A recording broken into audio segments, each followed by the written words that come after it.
caveat. Clean pocket, getting out, no false start penalties. Don't say that stuff. give me the good stuff. That's exactly what he Give me the said. good stuff.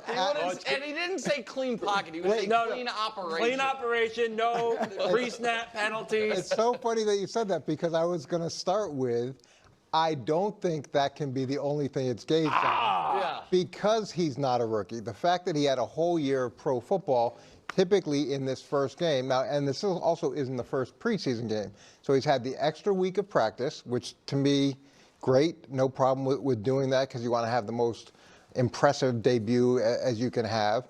He's not a rookie, so it shouldn't just be a function of no false starts, no pre-snap penalties. He's got to go out there, and there's got to be some good drives. There's got to be some impressive drives and some things where when the game's over, the team is saying, okay, we understand why this guy was the first overall pick in the draft. Got to see his teammates have to see that. There's got to be some elements of that. And then in terms of him operating the offense, he's got to be in control of the offense. You've got to feel like he understands it and he can operate it at a high level. And to me, that's what's going to be acceptable. We can't come out of this with another 10 excuses of, oh, it's a second offensive coordinator, it's a really complicated system. No, that's not going to be okay for this debut. Yeah, I alluded to this a week ago. Like, we're treating Caleb, and including myself, with kid gloves. What? Like, what second-year #1 pick who has an upgraded offensive line, great wide receivers, solid running backs, a great play caller, are we like, well, your operations got to be smooth. Get them in and out of the huddle well, and, don't have any pre-snap. Like, the bar for now is so low. Now, I want to see him throw an accurate ball. Everything Coach said is right. We have seen freaking 6th-round picks. We saw Shedeur Sanders, who's hardly even getting reps in Cleveland, go out there and look good in the preseason. He should. I'm not going to write him off if he doesn't, but he should go out there and ball. So I totally disagree that we are treating Caleb with kid gloves. The bar is so low. He's the only that Bo Nix and Michael Penix, Bo Nix and J.J. McCarthy are not playing this week. I noticed it wasn't in the show because, of course, it wouldn't be in the show. When Caleb didn't play in week 1, it was, oh, what are they hiding?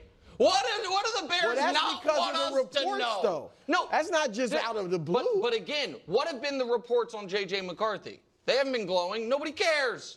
And I understand one guy is #1 pick, one guy was. I understand that piece of it, but they're both second-year players. It's more of a but JJ had. We haven't seen McCarthy hasn't played. Right, he hasn't played. Right, which is Bo Nix played well. No, okay, so then let's talk Drake May.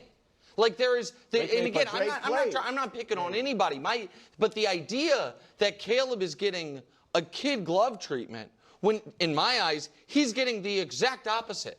Like, he is getting every single thing is being scrutinized. Did Ben Johnson not play all of the Bears starters because that's his philosophy? Or was it to protect Caleb Williams? Okay, this is so ridiculous, and this is just classic. Just look over here. Don't look over here while I do all this other stuff over here. I mean, this is Caleb Williams was the first overall pick. And people like Nick said that he was going to be an MVP candidate and get to the Super Bowl. So, of course, he's going to get more attention than Bo Nix and J.J. McCarthy and Drake May. Like, what are we doing here? He also has Ben Johnson as his coach, who was arguably the biggest hire. And I can't even remember what would be the last big-time hire, but this was a massive Allen, Ben Johnson. And it's Chicago, an absolute massive media market in a massive city with a massive diehard football fan case. So there's levels to this. There's massive levels to this. So no, to now kind of be oh, let's cry about Caleb getting this attention number. And I've defended Caleb all last season and all off season. And I'm going to defend Caleb here. But to pretend it's why are we talking about Bo Nix? And it's well, he played really, he had a really successful rookie year, and then he already played in his first preseason game. And typically we often look for these for these younger quarterbacks, or really any quarterback, really to play like once in a preseason. That's it. No one's expecting everyone to keep playing every single year. No, every single game. No one's like, oh man, Patrick Mahomes better play all 3 games. Oh, Lamar Jackson, Jalen Hurts, Brock Purdy. Like that's not how this works. So that's not the case at all. That's no. We're playing the shell game here. I mean, that's literally what we're doing. We're on a street corner with the folded up cards. Like it's just like that's absurd. It really is. It's absolutely absurd. 100%. 100%. Okay, people were talking about Caleb Williams being like the next evolution of a Patrick Mahomes. They're not saying that about JJ McCarthy. Colin's out there saying the best case scenario for JJ is that he could be like a Brock Purdy, which for him is not necessarily a compliment. Depending on how you feel about Brock Purdy, you could see that as a compliment. Not the best compliment. So, no. And what do I need to see from Caleb just to see him comfortable? That's actually all I care about. I don't need to see him ball out. I don't need to see big drives. I understand we've been seeing undrafted rookies, ball out and have a lot of success. I get that. I do. I understand that. But we could easily see those same players completely fail. That's the problem when you're just taking a snapshot. That's what happens when you're just taking a snapshot. And right now, Caleb Williams has been absolutely overloaded with Ben Johnson, of them literally trying to reinvent who Caleb Williams is as a quarterback, change his fundamental core of who he is as a quarterback. Like, they are putting in the work right now. So to expect him just to be able to, he played technically well. I mean, it depends how much you care about like his footwork, or if he left the pocket early and that type of stuff. But like, he turned heads in preseason last year, right? Like there was kind of like, you see that throw. They talked about it here. I referenced this recently because Bill Bitch was like, he left the pocket too soon. And Nick's like, that's ridiculous. Bill Bitch has passed his, he doesn't know anything about quarterbacks. That's literally what Nick said. He's like, I don't know if I really care about Bill Bitch's opinion on quarterback play. And it was like, all right. So, no, I want to see him comfortable. I want to see him comfortable. I don't want to see him airming balls thrown in people's feet. I want to see him make the correct decisions. I just want to see him comfortable. I want to see him be in control. I want to get the sense that I'm watching a legitimate quarterback who's just playing in preseason. That's it. It's all I need to see. I don't need perfection. I don't need greatness. I don't need him to throw an absolute dime 45 yards down the field with a hand in his face. I just don't. I want to see him just not feel like I want to feel like he's just running the system that Ben Johnson is trying to run. And I just want to see him be smooth in that. Does not have to be flawless. He's allowed to make mistakes. He's allowed to miss a receiver, right? Like he's allowed to kind of just have that moment where you're like, wasn't my best throw, because it's okay, because it's preseason. Okay. Like that is okay. Yeah.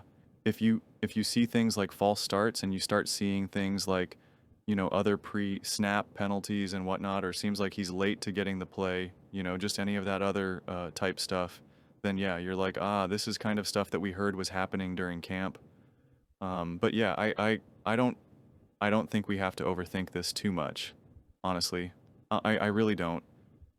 But to downplay, to try to pretend like Caleb Williams is getting, I guess, like unnecessary media attention, I just don't think that's fair. I really don't. Do I think he should have gotten or should get as much attention as he gets? Like number, I do think it should be more balanced. And I talked about that all last year, where I was like, Jaden Daniels is having, really successful season. And they're opening up the shows with what's going wrong with Caleb rather than what's going right with Jaden Daniels. But that is really like, heavy is the head that wears the crown. You were crowned as a generational talent, and people like Nick were selling it to other people, saying it's going to be easy for me. I remember Nick specifically saying the NFL is going to be easy for Caleb Williams, that he spent his whole life not throwing to great receivers, that the NFL is going to be easy for him. and that he is going to go to the Super Bowl. He's already a top 5 quarterback in the NFL, and he's going to be an MVP candidate. That is what he said. So when you're selling that and then that does not happen, you think we should start to focus our energy on J.J. McCarthy? You want us to discuss why Bo Nix isn't playing in the second preseason game after coming off an awesome actual NFL season where he scored the second most touchdowns for a rookie quarterback in NFL history, where he led the Denver Broncos to the playoffs for the first time in a decade, where he outplayed Patrick Mahomes on the road. Like, it's just kind of absurd. And we know also when we're talking about J.J. McCarthy, first of all, people are talking about J.J. McCarthy a lot. They absolutely are. But there's a lot more stability there and continuity with Minnesota. The Chicago Bears were a mess last year. As Chicago Bears fans, they know. They know that this team was a disaster and a mess. So, when you bring in a new coaching staff, you got new players, draft, free agency, etc. Year 2 with what's supposed to be your generational quarterback, you're like, yeah, of course there's a lot of energy and attention here to be like, how's this all going to work now? Are we finally going to get what we think we got? There's so much more momentum there and energy there and belief there combined with a massive city and a massive sports media market. Like, it's just obvious. It's why we talk about Caleb Williams and not Cam Ward. One's Chicago, one's Tennessee. That's the difference, man. And Nick knows that, but those are just my thoughts. I'd absolutely love to hear yours. What do you guys all think about Caleb Williams and the Chicago Bears? What do you need to see from Caleb? And do you agree that we are either being too hard on Caleb or too soft on Caleb? Let me know in the comments below. I read every single comment. So whether you agree with me or disagree with me, either way, let's get in some discussions, let's get in some fights. But ultimately, let's just have some fun. And please do consider subscribing. We are building an amazing community here, and absolutely love to see you part of it. I want to build something that we all generally feel connected to, something that we're really excited to be part of. I think we're on our way to doing it. And please don't forget to give this video a thumbs up, as it really does help the visibility and the algorithm. Thank you so much.